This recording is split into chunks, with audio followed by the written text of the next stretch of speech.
Hello, this is Dean Kernut, and welcome to the Alpha Exchange, where we explore topics in financial markets associated with managing risk, generating return, and the deployment of capital in the alternative investment industry. With a penchant for math and a degree in biology from Cornell, Dave Rogal landed at BlackRock in 2006. With the housing bubble in full sway, he was part of a group that provided asset liability management advice to large institutions. 3 years later, as the dust settled from the financial crisis, he joined the fixed income division, mentored by industry experts and quickly exposed to the world of pricing dislocations that populated the system well into 2009. Now the head of total return and inflation portfolios, Dave shares some of the lessons learned on risk management through crisis periods.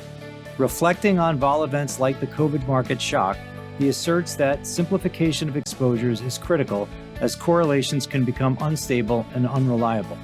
We spend most of our time learning about Dave's framework for thinking about inflation, a variable he suggests must be approached with great humility. On a forward-looking basis, he sees disinflation in autos, a component that was hot, but is now starting to feel the impact of higher rates. We also discuss rents, and here Dave is generally sanguine as well. All in all, there is scope to return to month-on-month CPI readings of 0.2 and 0.3, welcome developments. On the risk front, he sees the potential that the Fed over-tightens, based on comments that appear to focus more on the strength of labor market and activity data rather than embracing the progress on inflation. Lastly, we talk about the back end of the yield curve and what Dave suggests are daunting supply dynamics set against the Fed's QT program and less capacity for banks to absorb new paper. I hope you enjoyed this episode of the Alpha Exchange, my conversation with Dave Rogal. My guest today on the Alpha Exchange is Dave Rogal. He is the head of total return and inflation portfolios at BlackRock, also a managing director in fixed income. Dave, thanks for being a guest on the podcast today. Thanks for having me, Dean. Looking forward to the conversation about all things inflation, growth, the Fed's policy response, and the price of the securities we all look after in the marketplace. So you've been at this for a bit. Love to get to know your career path a little bit. And as we do so, just to try to get a sense as to some of those events that have been important to you over time and impacting how you think about risk and return. So take us back to the start. How'd you get into this business? Tell us about the early days for you. Yeah, sure. I'd be happy to. Yeah, I mean, if I go back earlier in school and growing up, I wasn't really sure what I wanted to do. I'd say that early on, my interests were in science and math generally. I liked computers. I never learned how to code or anything like that until I took a programming course in college. But I kind of thought that I would become a doctor. My father's a doctor. Or I thought I might apply some kind of scientific skill set in some way to a biotech company or something like that. But as I went through school, took a bunch of economics courses on the side while I was studying biology, and I became really interested in it. There was a lot of math in economics. I found I really enjoyed things like game theory, and I loved macroeconomics. And alongside that, I took a lot of statistics courses and things like that I kind of still use to this day. But when I was in school, the kind of sales and trading or investment banking tracks were popular, and I joined an investment club, and I kind of tried to keep that option open for myself for a while. But I had no idea at the time how the financial world really worked. And I kind of took an internship with this very successful value investor at Neuberger Berman. And after that, I kind of decided to pursue an investment track full time, kind of made a decision at that point. And I completed my biology and economics majors, and I got a little lucky and ended up getting an internship at BlackRock. This was in 2005, and I joined full-time in 2006, right after I graduated. So I've been at BlackRock basically my whole career. And when I started at BlackRock, I joined a quantitative modeling team that our job was to provide asset allocation and asset liability management advice to institutions like insurance companies, banks, really any financial institution. But basically, I learned a ton about financial theory, financial modeling. I learned a lot about programming, how BlackRock built its risk models, even some financial history. And there was no pressure to make money, no distractions in that sense, in the day-to-day. And I only did this for 2 or 3 years, but I was working terrible hours like many people right out of college, and I had no kids. and no obligations. So I was really just trying to get ahead and learn as much as I could. So I kind of view this 2 to 3 year period as like a critical learning experience that I still draw on from time to time. And I worked with a brilliant guy who spent a number of years at Solomon in its heyday, and another person on the portfolio side who was an expert in interest rate derivatives. And one of my early assignments was helping to hedge duration, curve, and volatility exposure for a leveraged mortgage REIT. And BlackRock at the time was primarily a bond shop. And so you kind of put all this together and it sparked an interest in fixed income investing and derivatives trading. And a few more thoughts on the topic. The financial crisis was basically in full swing about 2 years after I joined BlackRock, but it was about a year before I joined fixed income. And even though, I wasn't putting money to work at the time, there was a huge learning experience for me just being inside of a financial institution. I'm sure a lot of folks you've talked with and a lot of people would say that that period of time was pretty influential for them. But I feel very grateful, honestly, for not having had a position going into 2008 and just seeing from the sidelines what was possible with valuation. So kind of living through part of it, but not experiencing the pain that maybe others did at the time. But I remember talking to people on the desk where option arms went from a par product from managed on an agency desk to being a distressed asset. And I remember vividly, as I'm sure you remember, the low paper about quant fund blowups in 2007. And even when I came to the desk in 2009, we were still doing things that took advantage of the aftershocks of 2008. So, I remember putting on like negative basis positions in cash versus CDS that were 500 or 600 basis point running yields. And if the issuer defaulted, you got paid up front. So there were these crazy opportunities that I was able to kind of learn from. And I think this was very important in terms of forming my own investment ideas because it really taught me the importance of liquidity and funding risk in real time and inherent risks. Because I came from like a quantitative background, the inherent risks in theoretical and quantitative models that were used to kind of model a number of different credit assets. I guess coming into fixed income at BlackRock at the time in 2009, there are a lot of different directions that you can go in this platform. So when I joined, there was really no such thing as an analyst class in portfolio management. So people came in from other areas or they were hired externally. And I came in to manage our retail mutual funds or to help manage them at the time. And they were really a small part of the overall business. BlackRock was primarily an institutional fixed income shop. And by contrast, other institutions like PIMCO had a much bigger retail presence with their total return products. And, retail was a higher margin, higher return business. And I thought that was an interesting growth opportunity. And given my prior experience with asset allocation and macroeconomics, I kind of started out looking at portfolios from a high level. And I guess I'd like to think early on, I tried to make some contributions about how to think about things like strategic asset allocation and fixed income. And actually, the total return product that I manage today was the first portfolio I actually ever worked on in fixed income. And so much has changed really since then. The last thing I'll say is there were a few really important things that happened in the following few years after I joined. Our platform had gone through a few different CIOs after 2008. And when Rick Reeder joined, he brought a huge amount of much needed stability and leadership. And I met a lot of new people from that point forward. And he made some hires, one of which I worked for almost 10 years, who played a big role in how I developed my interest in macro. And there were also several other key people I worked with who are no longer at BlackRock, but who were kind of maniacal and passionate about investing. It's kind of the same way I am. And, we'd exchange book recommendations, always talk about how to think about markets. And a lot of these folks who I met around that time, I don't see them a lot, but I'm always kind of still talking to them about markets and ideas. So I'd say that's a brief overview of how kind of things got started for me. Well, you talk about the financial crisis, and it's such a profound episode of markets just going haywire. You talk about these dislocations, everyone's got their own story from that period. I remember I had a client that was gigantically short Goldman Sachs, just as part of a basket of short financials. And I said, listen, we just don't know what's going to happen. I think this was kind of circa October. And I said, why don't we buy some 130 strike calls. The stock was at 100. And we buy them, and maybe 10 minutes later, the stock just plummets to 90. And I take a look, and those 130 calls were worth more. The vol expansion was so gigantic that it overwhelmed the delta. And so these episodes of market disruption certainly teach us a lot. And just was curious if you could just reflect broadly on kind of trying to stay in the game. The best opportunities emerge when almost by definition, there's the least amount of capital ready to exploit those opportunities. That's how the dislocations emerge.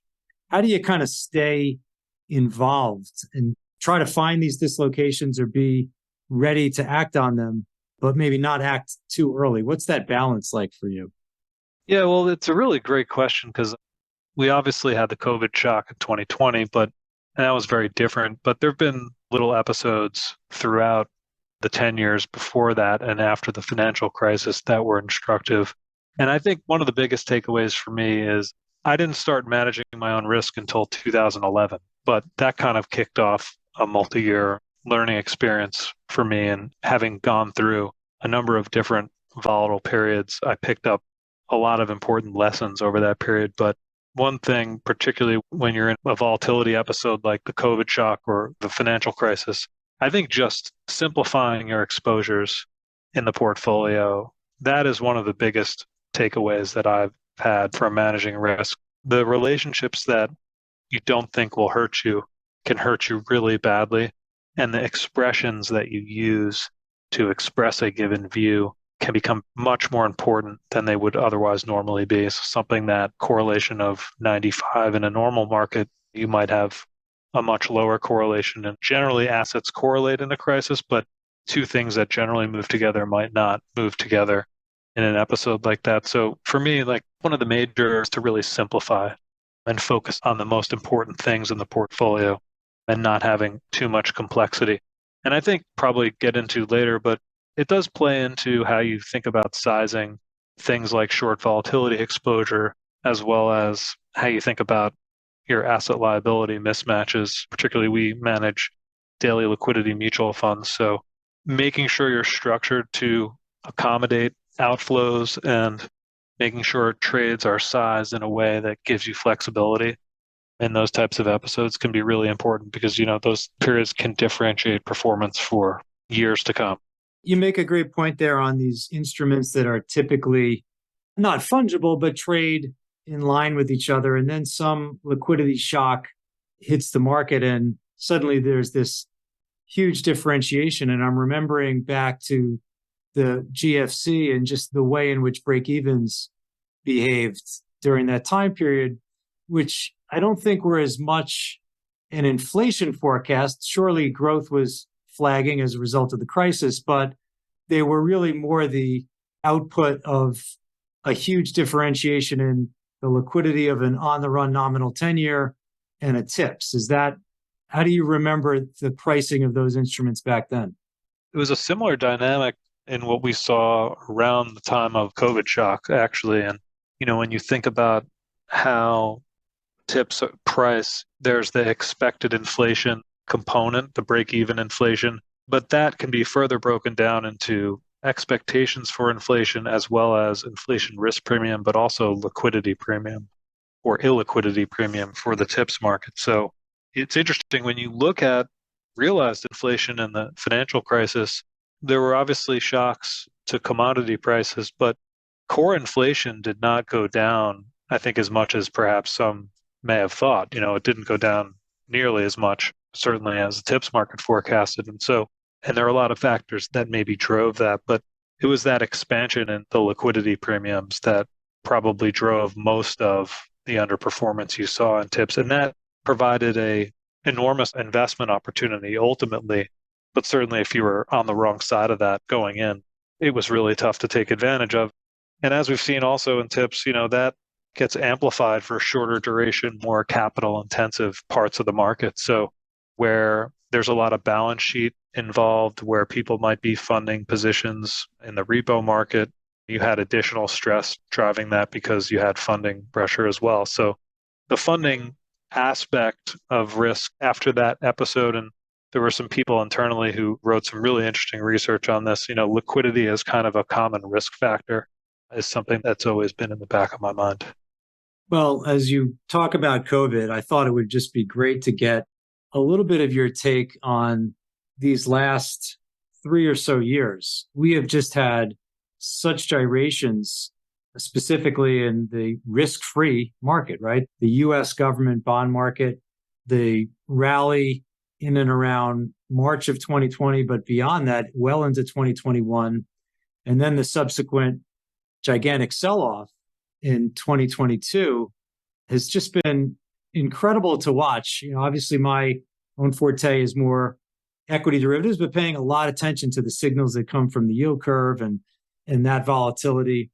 Let's talk just a little bit about the COVID shock, and just if you can give us some sense as to the risk management protocol that you took into that COVID, the kinds of defense that you felt like you had to play. If you weren't well positioned, what were some of the things that you tried to do to get right sized?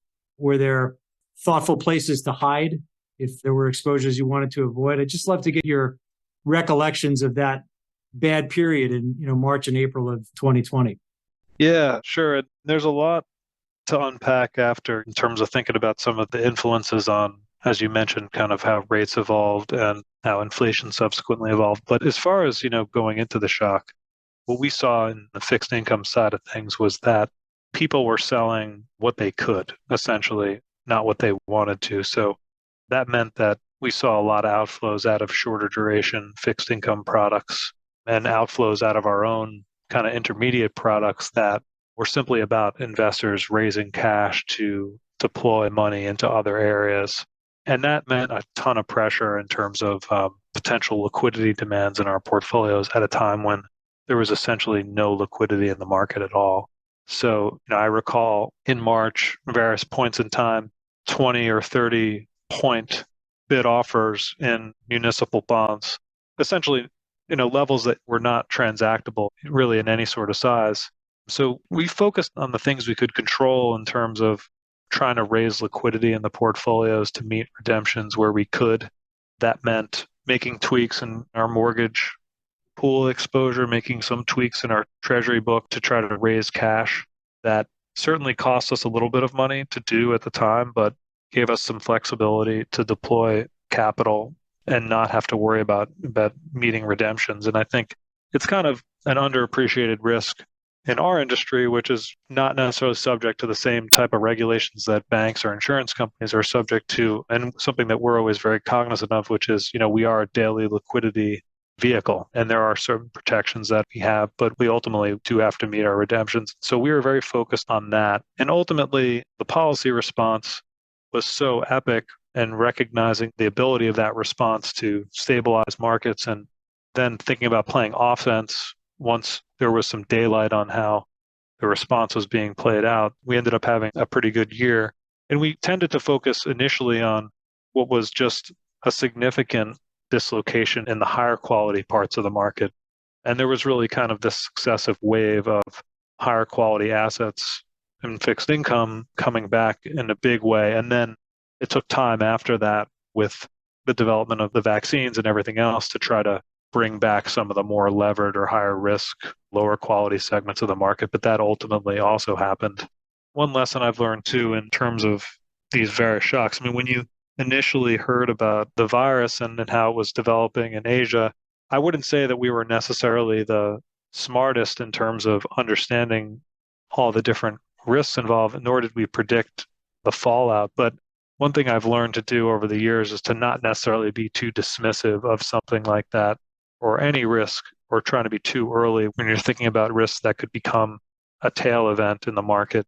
Unless things have moved in a really significant way, it's often not worth the risks involved to try to position ahead of that. So thankfully, we definitely experienced significant negative performance in March, but we focused on our liquidity and we were able to ultimately take advantage for our clients and produce a pretty good year for them. Well, as we get up to the here and now and start talking about exploring your inflation framework, I'd love to just get a little bit more sense on let's say 2022. We walk in on day one and the 3-month Treasury bill is yielding 3 basis points. Rate fall is stuck at a near all-time low, just a function of the Fed's promises. The talk in the market, and I'd be curious what the talk was internally among your colleagues, is that the Fed is really fallen behind as of then and was going to have to play a lot of catch up.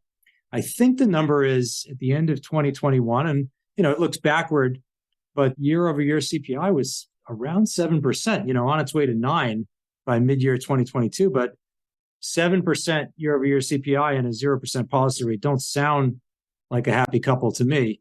Take us through that as we get to the here and now. Take us through kind of the 2022 experience, what that risk management was like, lessons learned, and so forth.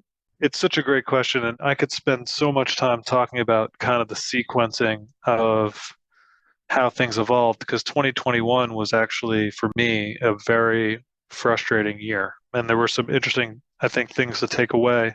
In trying to answer your question, I might try to address some aspects of how we thought about the inflation that we saw and how we tracked it and how we thought about it in 2021 and how that's evolved to 2022 and today.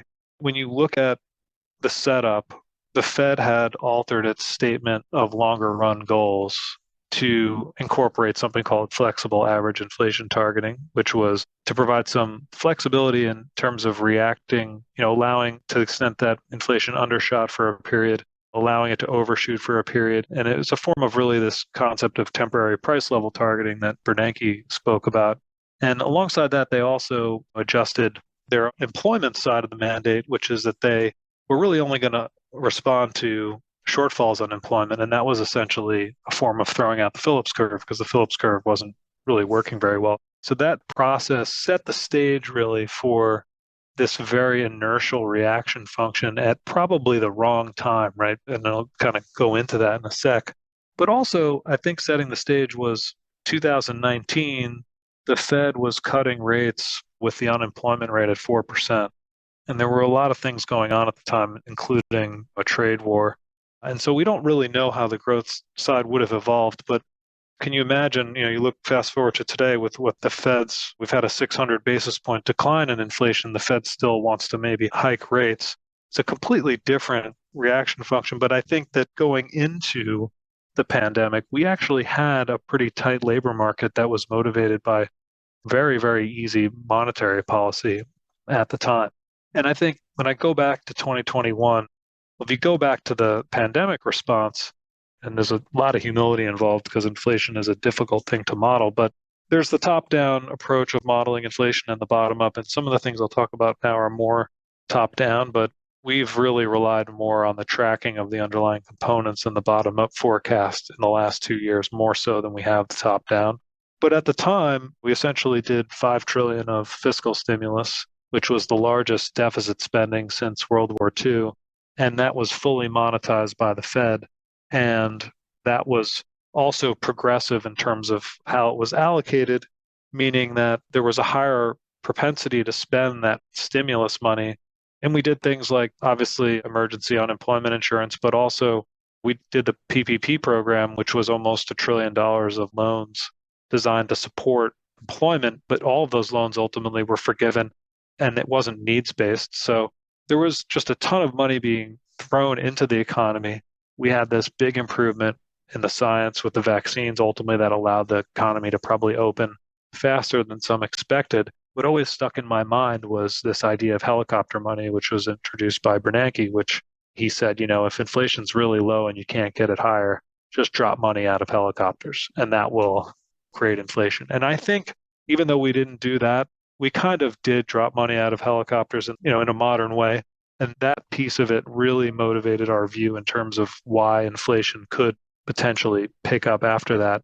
And the other major piece was we had a almost 5-point shift in the mix of consumption from services to goods. And this will get into kind of what you asked around 2021. The initial framing around the inflation shock, especially with the Fed, was that it was a supply side issue. And, if you think it's a supply side issue or supply shock, there's not a lot monetary policy can do to respond to that. And so the idea was that it would be transitory.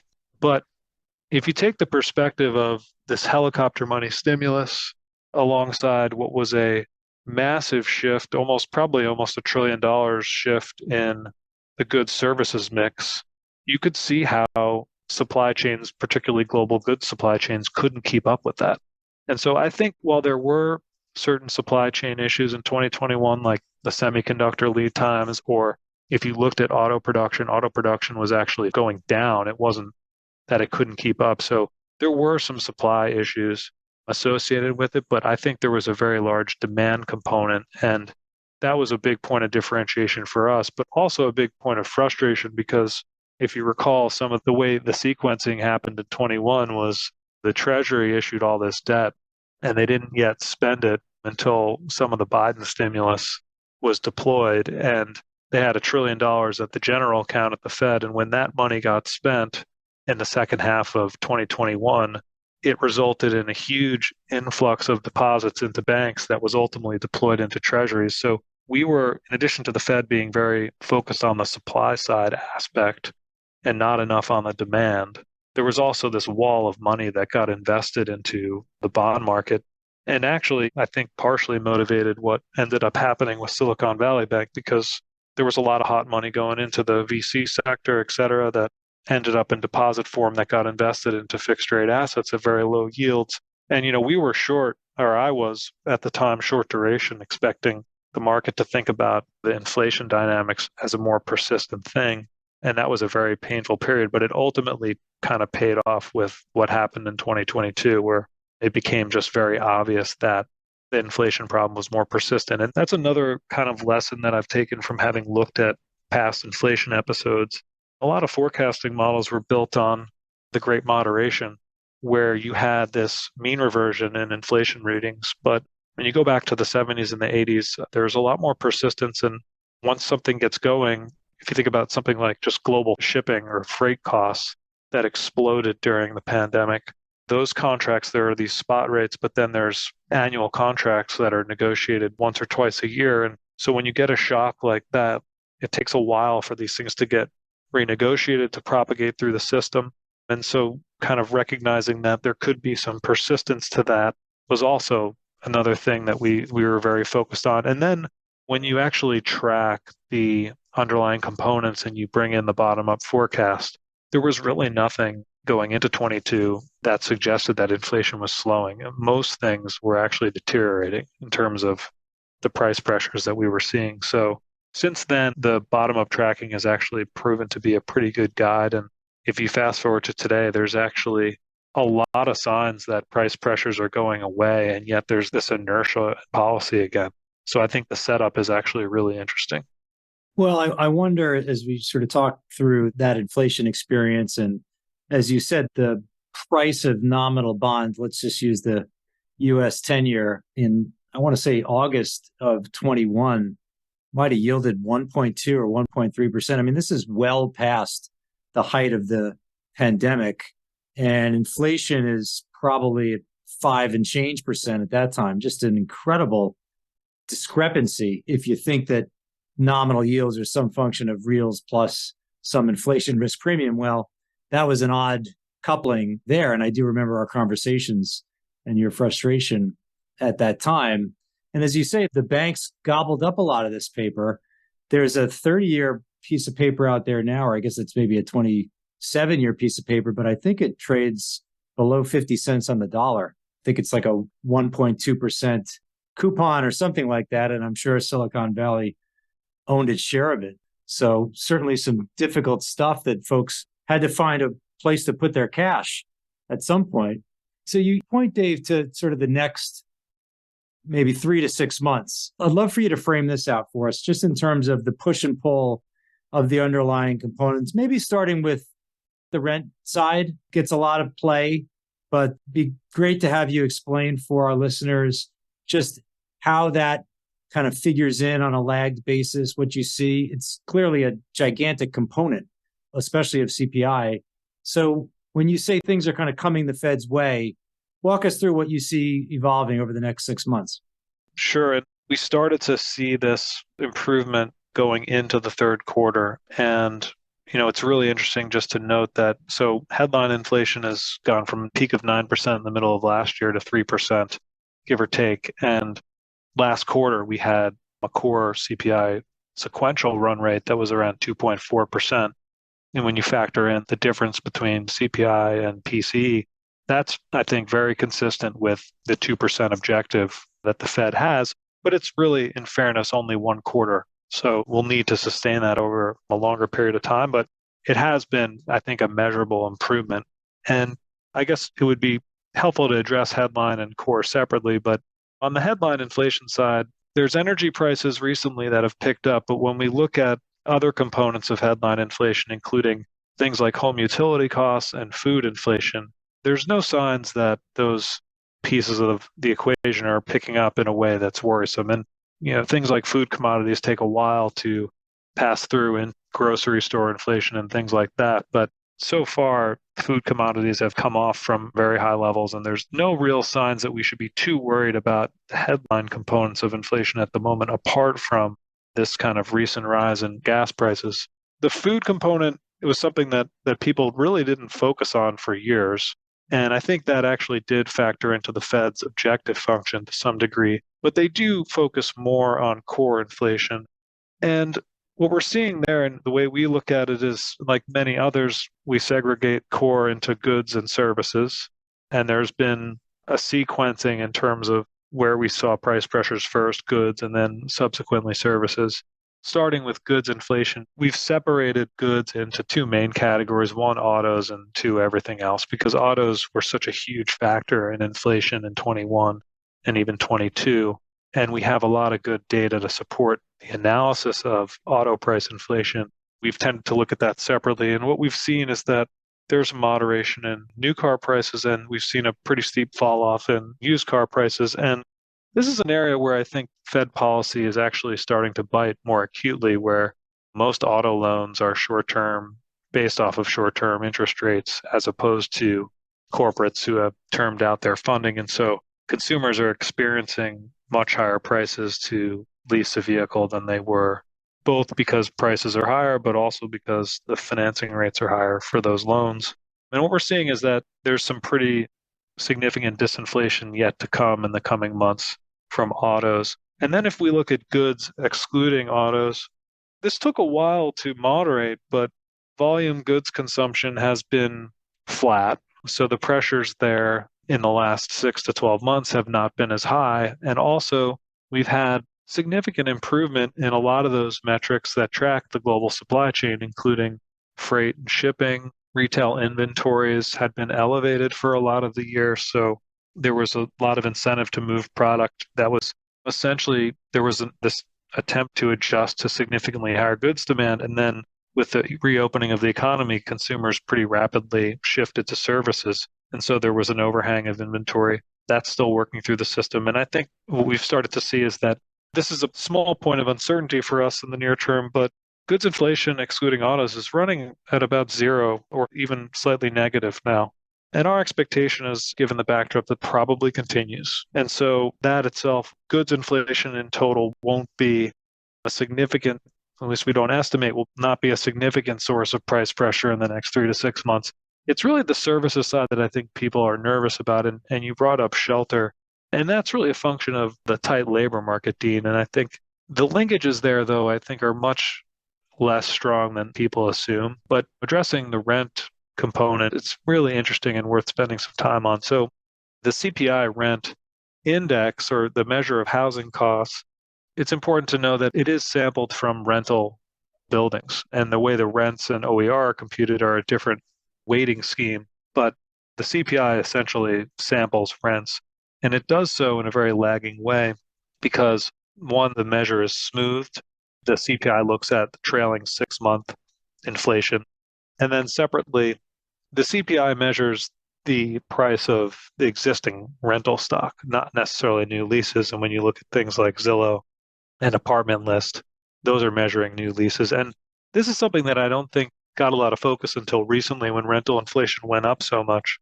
But there was some really interesting research from the Cleveland Fed that made an attempt to analyze the new tenant rents as well as the all tenant rents, which is basically the stock of rents in the economy. And they found that when you actually take the subset of rents in the CPI that are new leases, that tracks the Zillow and apartment list data pretty well. And then you can use those series to kind of build a forecast. And our team has done an exceptional amount of work on this and shown that when you do that, the CPI rents could potentially slow to something like a zero inflation rate, which if you look pre-pandemic, rental inflation grew between 3 and 4%. So that's well below trend. But that comes obviously after a massive rise in rents. And the other factor to consider is that there actually is a decent pipeline of multifamily construction. And even though vacancy rates in the housing market in single family homes remain very low, the rental vacancy rate could go up just on account of supply. So that leads us to believe that you're not going to see anywhere near the same pressures in the rent index, and it's just a matter of time before that continues to come down. When you look at other parts of services, it's travel, and that's something that can change very quickly. But if you have looked recently at the anecdotes from the airlines, and I think there's a general pullback in travel given costs and given how much travel has been boosted recently. And the only other thing that I would highlight would be insurance. One of the places that we're still seeing significant inflation is in auto insurance. And obviously, the healthcare costs are another factor that are a bigger component for PC inflation. But auto insurance rates have continued to rise and remain a big source of inflation. But we think that that's probably a lagged component because really this is the insurance companies respond, and we're still doing some work on this, but likely responding to just the massive price pressure in the auto sector of the last 2 years. And so we don't necessarily take too much forward read through there. But I think the takeaway is that when you track all these components, you're looking at inflation in the 0.2 to 0.3 range for month on month core CPI. That's a huge improvement from where we were, which was 5 6/10 readings in 2022. So we're coming down from these extremely elevated levels from mid 22, some function of supply chain disruption, some function of just the zeal to reopen and spend, and probably, at least to some degree, the Fed being late and kind of juicing up some portions of the economy that are especially interest sensitive. So clearly a lot of progress has been made. It seems like there's more progress in the pipeline. How do you think the Fed is kind of thinking about its own objectives over the next, again, let's just use 6 months with said progress, but also with Powell noting that it's more a 2025 return to 2%. The markets obviously got them cutting 3 or 4 times in 2024. Frame out how you think the Fed responds to the combination of some success on the inflation front, but still some work to do, and what that means for policy. Yeah, so I think the Fed has, this is just my own interpretation, probably a lot of scar tissue from having been dismissive of the inflation shock in 2021 and then having to raise rates 500 basis points in a year to kind of compensate for that. So right now, they seem to be very reluctant to embrace the improvement in the inflation side of things and more focused on the activity data and the labor market as kind of a leading indicator. So they've kind of referenced the tight labor market. But reality is, I think they need to see some slowdown in the economy to give them conviction that the inflation battle is over. And, I think, unfortunately, because of the setup and because of the scar tissue from 21 and 22, it could mean that there's a greater chance that they end up over tightening relative to trying to engineer a soft landing. And I think the soft landing is within sight in a sense because policy seems pretty well calibrated. The economy is adjusting and inflation is coming down. I think one of the other things is that they really don't want to see financial conditions ease. So the Fed has to kind of talk a tough game for the time being, at least until there's further evidence that the economy is slowing. I think that to the extent inflation sees a more sustained improvement, call it at least 6 months of inflation readings that, similar to what we've seen, then I think the Fed might take a bit more comfort in that. But to the extent that the labor market stays hot and the economy was not moving into recession, they're probably going to stay higher for longer. And I think that's the assumption that the market's making now. But I do think there is a risk that the Fed is too late. A lot of the variables that they're focused on in the labor market are lagging variables. And what we've seen is that there really isn't a good relationship between wage inflation, or wages, I should say, and inflation. I can't be completely sure of this, but it appears to me that wages are a lagging variable and that many wages were responding to inflation more so than they were causing inflation. And what we've seen is that wage growth has continued to moderate. And there are certainly some things to be concerned of with regards to some of the recent strikes and labor bargaining. But so far, there hasn't been enough of that to really impact the high level numbers. I suspect we'll see more evidence of growth moderating, and that alongside a more benign inflation path will probably give the Fed some more flexibility. But I think for now, they don't want financial conditions to ease, and that's going to keep them talking tough on inflation for the time being. Before we jumped on, you and I were chatting about late August and it being relatively dull in the market, at least in terms of muted moves in the S&P. But you rightly pointed out that there was some action, especially in the long end of the Treasury market, kind of the rare bear steepener event, which doesn't happen all that much, all that often. Walk us through what's going on there. And when you think about, we talked a little bit about fiscal and helicopter drops and so forth, and the US government's voracious demands for deficit spending. I'd love to get your take on one, that bear steepening episode, and then your thoughts on fiscal policy and deficits and how those interact with the clearing prices for treasuries. Just one quick thing that I should have mentioned before, which is with regards to the Fed policy and how to think about duration extension. I mean, we've seen a pretty remarkable, basically 3-year period now where the Treasury index has underperformed cash. And that really hasn't happened going back 30 years, but we're coming from valuations that were very rich. And when you look at previous hiking cycles, I'm not unique in saying this. I feel like this is top of mind for many investors today. It has generally paid to extend duration at the end of the Fed hiking cycles in the past. But one of the major differences today is the valuation. So with exception of one cycle in the 80s, most of the time, around the time of the last Fed hike, you had some additional hikes priced in the money curve.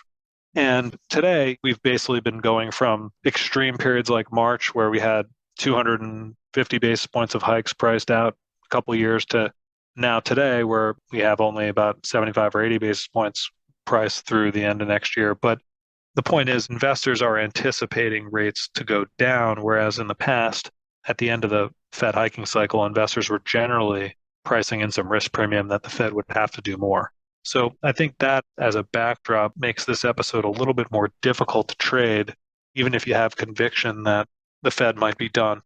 And it's interesting because when you look in the past, the market was generally wrong, so that when the Fed was done hiking, they were generally easing by 150 basis points within 12 to 18 months.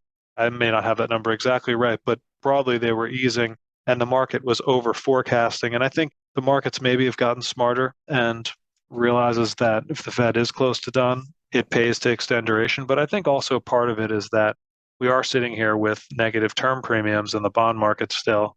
And that's a very different environment than we were seeing in the past, where you generally had positive term premiums. I think the episode you mentioned, if July was about the growth data looking better than expected, August was what you described, which is this concern around Treasury supply, but also the fiscal situation. And when you look at the supply dynamics today, they are pretty daunting because we have a situation where the Fed is running off its balance sheet, putting supply into the market. That's more issuance that needs to be done by the Treasury. The banks are not acting as a shock absorber because there's concerns about increasing regulation and the ability of the banks to absorb duration.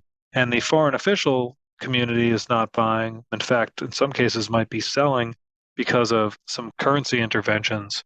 So I think, or at least we think, that's possibly been going on. So the ability to absorb the supply is somewhat impaired relative to the past. And when you look at the amount of supply that's coming, we think, in excess of 2 trillion of coupon supply net of the Fed next year. That's the largest. Part of this is emanating from the fact that the Treasury would like to roll some of the bill issuance that was done as an emergency response to COVID into longer term issuance. So there's a certain amount of bills that they're comfortable with.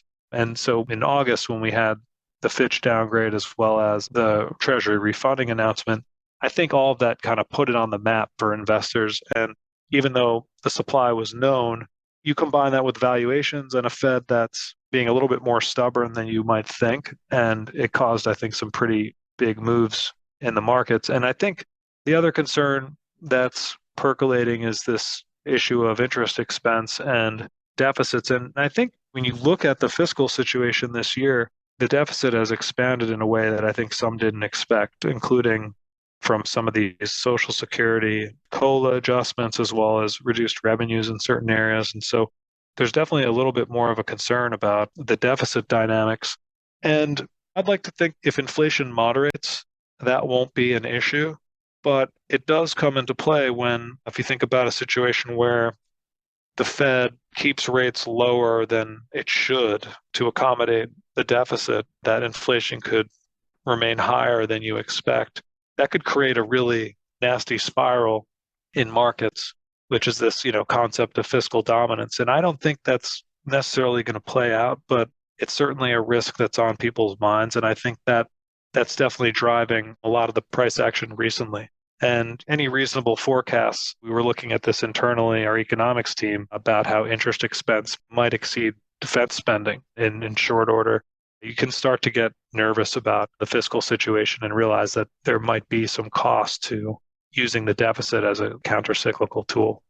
Well, the total return portfolio has a fixed income bent to it for sure, but you have the capacity to kind of go anywhere. And some of our conversations are about equity volatility in the VIX. I was curious, as we kind of round out the conversation, if you could talk a little bit about just the mosaic of prices that you look at each day, and if there are any head scratchers from your perspective, whether it's value across the curve where one pocket seems cheap or rich to another, or if it's tips versus nominals, international, or even equity versus rates. What are some of the things that you're looking at that you think are pretty interesting and kind of difficult to square? I think there are some interesting things right now, but we actually remain quite low risk in our allocations because I think there are a lot of cross currents I mentioned before. We have this inflation improvement, but we have sticky growth. We have concerns around deficit and supply, and we have problems in the banking sector. So there is not a clear trade on the macro side yet. And so we actually have been very focused on the improvement in the inflation side, but there are a lot of cross currents today that do make it difficult, as it kind of always is. But there are a few things that stand out. One is real interest rates to us look very attractive. The TIPS market allows you to lock in a real interest rate of around 2% going all the way out even to 30 years. I've never viewed the long end of the TIPS market as something that represents fundamental value, but take the 5 or the 10-year inflation notes, for example. You can get very close to a 2, or in the case of the 5-year, above a 2% real return. And when you look at the longer term history of the real effective policy rate, it's very rare that you actually realize real returns that are that high. And you're able to do that by locking in and, essentially not exposing yourself to the inflation rate that, if inflation ends up being higher, you will still achieve that real rate of return. But it's a hard trade to fight, and it's very much related to the idea that the Fed wants to create restrictive policy conditions. But I do think it does represent an opportunity. If you look at the real policy rate in that period that we discussed, like the middle of 22, inflation was 9% and the funds rate was barely above zero on average for the prior year. So even in the 70s, when inflation was higher, we didn't have that type of negative real interest rate from a policy perspective. So I think the average real policy rate is something like -1 or -1.5% in the last 10 years. It's a big opportunity to be able to lock in those real rates of return in fixed income, whether that's through the TIPS market or the Treasury market. So I think that's a growing opportunity for investors and something that we're very focused on. The other thing is we've seen this very large decline in inflation volatility.